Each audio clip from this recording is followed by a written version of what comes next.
Providence, Grand Canyon, and we just want to give you to a lot of history. Like we told you, between 1924 and 1967, and you'll see the Grand Canyon behind us, which we're going to go back down into. We was telling you between 1924 and 1968, 67.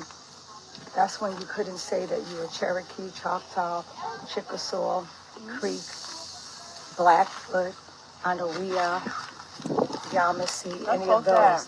And so here is the clue, because here in Providence at Lumpkin, Georgia, this is where our people would come and really have gatherings and stuff. But once that law came, they took over this park. So I'm going to let you read what's here. They started taking over? Mm-hmm. Once that bill passed, was it the Dawes Act? The Dawes Act. Okay, so here we go. The Dawes Act? Excuse me. Okay, this is Providence Canyon. Hold on, boy. Okay, and right here, this is the canyon in 1893. And this is a cautionary tale. But these are the people that came. You see them right there? FDR assigned Soil Conservation Act of 1935. Okay? So, remember I said in 1924 you could no longer say that you were any of your tribal. 1800s around the same time as Dawes and the Curtis Act. Okay? Yeah. And you see how it was. Okay? All right? So this is it. See, they take everything of ours and they make it a state park. Providence Canyon State Outdoor Recreation Area contains 1,003 acres of continually shifting sediment composed of iron-rich sand and clay. Approximately 10 miles of trails follow the dynamic contours of the canyon, surrounded by colorful sedimentary walls, and the numerous shams, cliffs, and pinnacles look for mineral deposits of iron, oranges, and red manganese, purples and pinks, limonite, yellows, and tans, and kaolin white. Okay, so, and that's what we use to paint our faces. Okay, and let's look up this cautionary tale. The land history began millions of years ago. You heard that? Millions of years ago, when sediments were deposited under ancient seas and coastal beaches. These vulnerable ribbons of sand and clay lay protected by trees and other foliage until farming practices of the early 1800s, such as tree clearing and tilling, exposed the sandy sediment to the destructive power of unmanaged rainfall runoff, a process that in less than 25 years created gullies over 5 feet deep. Okay? By the 1800s, Stewart County cotton production, one of the largest in the state, had become a cautionary tale for all southern agriculture. So visually effective were the eroded canyons that New Dealers under Franklin D. Roosevelt used them to strengthen calls for legislation that resulted in the 1935, I'm coming, baby, Soil Conservation Act. Because we're going to the other side this time. We're not going with the canyons 1, 2, and 3. We're going to the other side. Okay, so this is where you see. Over the next century, the gullies continued to deepen.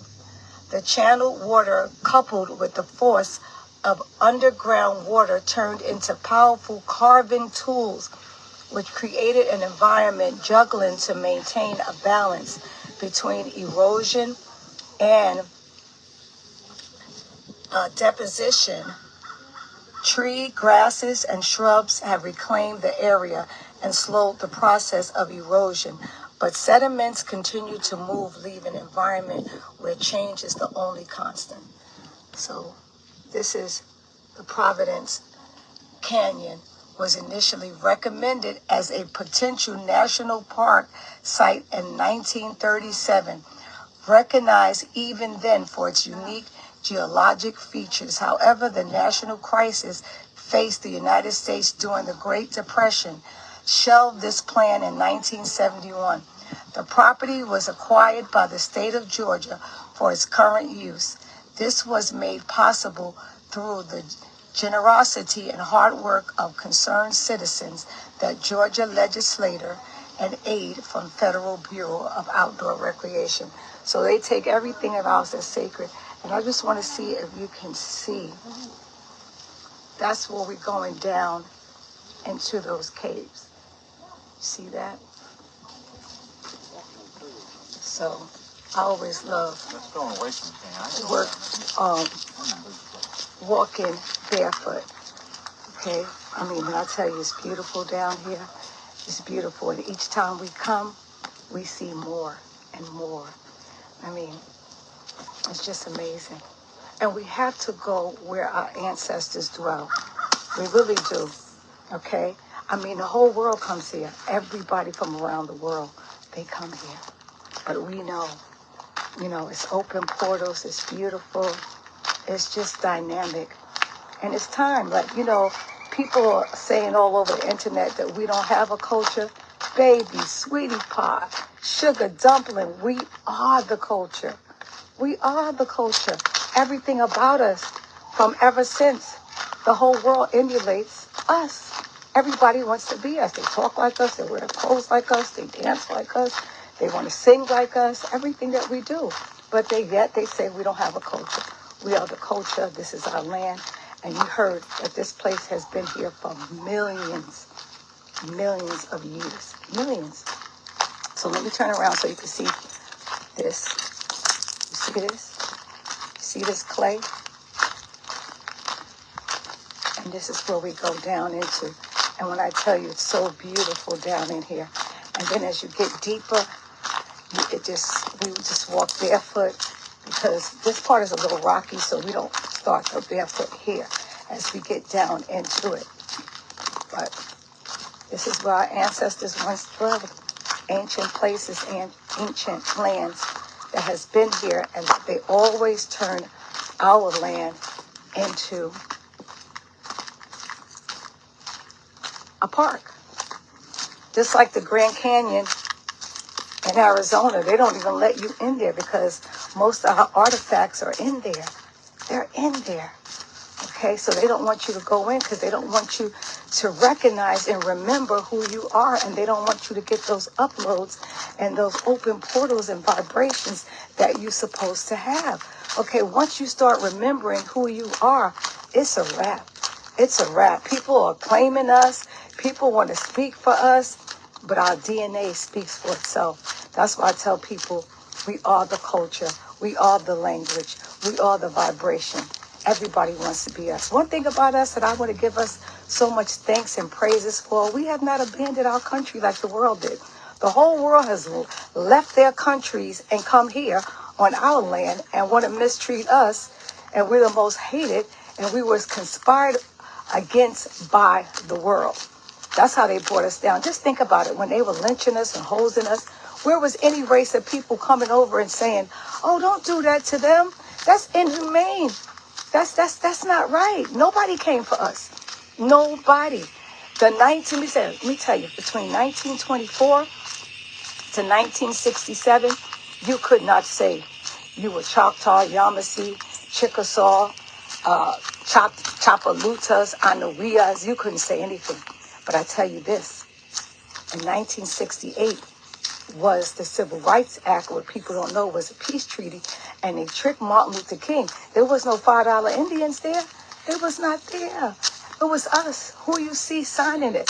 So after they tricked him to sign that peace treaty, which was the Indian Act removal and the Indian Bill of Rights. That's what people don't know. And after they got him, they snuffed him out. This is why he says he felt like he led his people through a burning building. He also said that when Plymouth Rock landed here, we was here. Now look how this place goes. You got to go down. See, I'm going down. Look at that. Down. So beautiful. So you have to go back to your ancient lands where your ancestors once dwelled. These are their dwellings. And we have to keep coming, you know, and we upload frequency. This is one of our favorite places. We love coming here. Like, we come here quite often. They made this little bench here. So if you want, you could sit down. It's really beautiful. It's really beautiful. And as you can see, I have on my copper, just like the land is the copper, with my crystals and my feathers, because once they see you with your feathers, they know who you are. They know you've been activated. They know you know who you are, and the gig is up. As I always say, here it goes. Woo, woo, woo, woo, woo, woo, woo, woo, woo, woo. Wild Indian. And you hear them saying, woo, my tribe. I love us because we just keep debunking the lies. So look how you go down here, guys.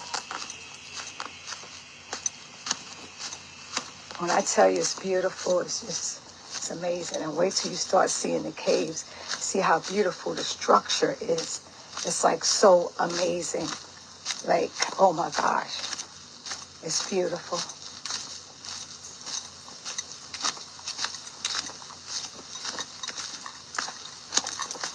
And there may be a time when I get down, because we're going down, down, down, down, that the internet, the frequency may disconnect. But as much as it that I can show you, I will. I totally will. You know, because this is where our ancestors dwelled. It's really beautiful. Beautiful ancient land. So like I was telling you, from 1924 to 1967, you couldn't say. So that's why most of our ancestors and our great-great-grandparents, they don't want to talk about it because it was brutal. You could get locked up or murdered for saying that you was Blackfoot or Mohawk, Mohegan, Creek. You know, there were 5,000 nations of us, 5,000. But they only picked 5 civilized tribes because you know what that means? The 4,500 of them, right? They were no joke, okay? They were kicking butt, okay? There were 5,000 tribes, and they're going to say the 5 civilized tribes. Girl, boy, bye. We was beasts, but as we see now, and we can see it now because the truth is the light. We're in the age of truth for 2,153 years. And you can see that the world conspired against us because they want this sacred land of milk and honey. But what they fail to realize is our DNA is in this sacred land. Our DNA is right here. Honey, I'm O negative, original to this land. I am the universal donor